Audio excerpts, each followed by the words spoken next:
So I believe that this is a historical moment as it's scrolling on the screen down there. This is a historical moment in society. This is a historical moment for teaching young people. This is a historical moment for sports in general. And I said it on social last night, 2 weeks ago, 3 weeks ago. Nico Immolated from Tennessee and this whole NIL bullshit that's ruining sports. It's literally ruining sports. You are watching this every single day. You play for a team for 6 months, and then you leave and go someplace else, and then you play for 6 months, and you leave and go someplace else. If you did that in workforce America, and you have 6 months on your resume, and you go to someplace else and you have 6 months, what happens? It's about it's not about team. It's not about building something. It's not any of that. It's all about the money now. Bo Schembechler, 1985, he's in the pregame in the locker room, and he says, it was the last game of the year, and he says, today is the last day that you will play for each other. From here on forever, you're going to play for a contract. And boy, wasn't that a different day in the 80s. You had to earn the right to have a contract. You didn't get paid on potential. See the Michael Jordan video that I shared recently, where he talks about corporate America when it came to Magic and Jordan and Bird and Isaiah and those guys. They had to earn it. They had to show it. They weren't just given money on potential.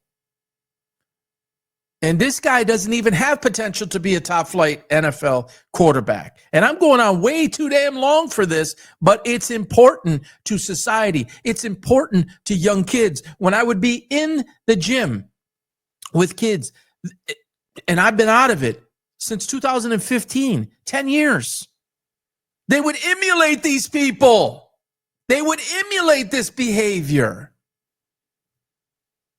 And I already saw the AAU has been the NIL forever. It just was underneath the surface, and people didn't know about it. Hell, I coached AAU and had players coming from one game to play in my game and leaving my game and going to play in another game. And it was framed as getting working. So where exactly were the academics? Where exactly was the family life? And you're talking to somebody that was a gym rat, right? But I had structure.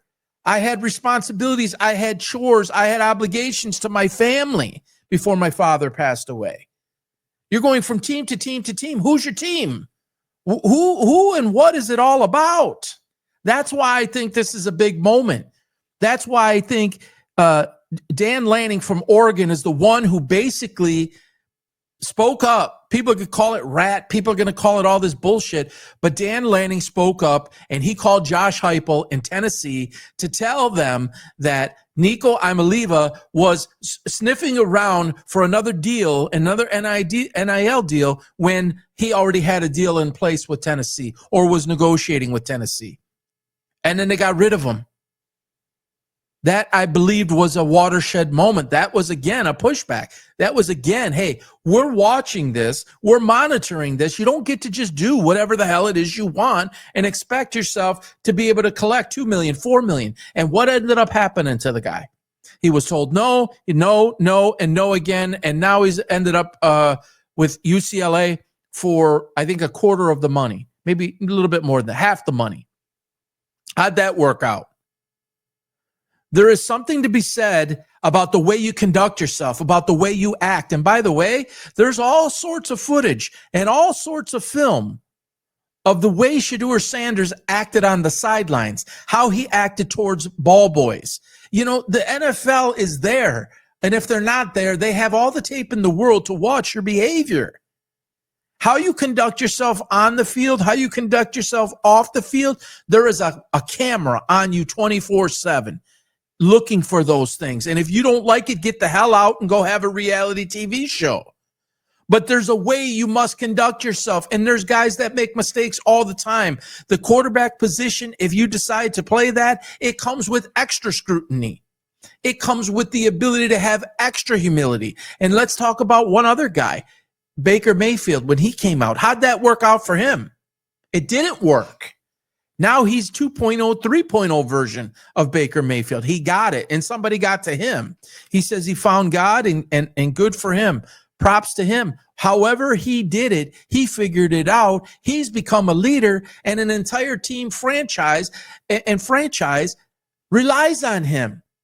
And he goes to work for them with the right attitude and the right approach of team, of franchise. And what has happened? They're winning. They're not winning at all, but they're winning, and they're doing very well, and they're in the conversation. But Baker Mayfield 1.0, it didn't happen. Let's go back to guys like Ryan Leaf. Remember Ryan Leaf? Some of the greatest tools you will ever find. Some of the greatest film you will ever find. Guy could make every throw. Guy, rocket arm, height, some mobility, just prototypical, right? But he was missing all the other stuff. Look at a guy like Jeff George. This is going way back. Probably he's in the top 5 arm talent of all time. Had a lot of issues. Had, some good moments in the NFL, but never lived up to it. How about a guy like Jim McMahon? Jim McMahon, you want to go back to the 80s, the 85 Bears, Super Bowl, all of that. And he was basically a loose cannon, like to say a lot of things, like to do a lot of things. But he had a lot of guys on that team that were massive, massive leaders. Richard Dent, Mike Singletary, Gary Fensick, lots of guys there to help kind of keep that team from just Otis Wilson, from disintegrating. It doesn't work. It does not work. Take a look at this. This is him after not being drafted in round 1. Does that look like somebody who just like it just is destroying him inside that he didn't get picked? And then he said in a mini press conference that tomorrow is our day. Tomorrow is our day, and we'll be blessed. He's got a legendary T-shirt on. It didn't come. And there's a great chance it doesn't come today. And if it does, he's a backup. And if my deepest of hunches come true, he steps away altogether. Either now or if he gets drafted somewhere in the process, steps away, because he's going to get frustrated. And he's going to want to speak up, and he's going to want to step out. And any team that drafts him is having a conversation with him before at this time. And it is already known by many. Yeah, they did it anonymously. I get it. You should put your name to it. Don't put your name to it. I get all that debate. But they said he's one of the worst interviews that they've ever had. The arrogant, egotistical behavior came through. They don't want to deal with it. So he's really handcuffed. If he gets picked, back up. He's not going to stay silent.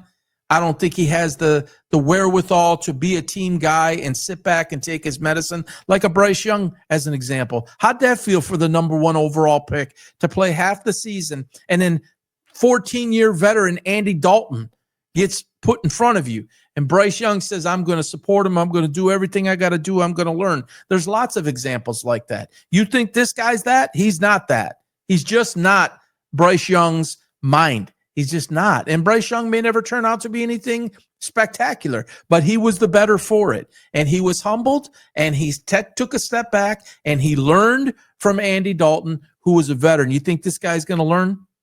The Raiders had a million chances to draft him, and they didn't draft him, and Tom Brady worked with him and counseled him.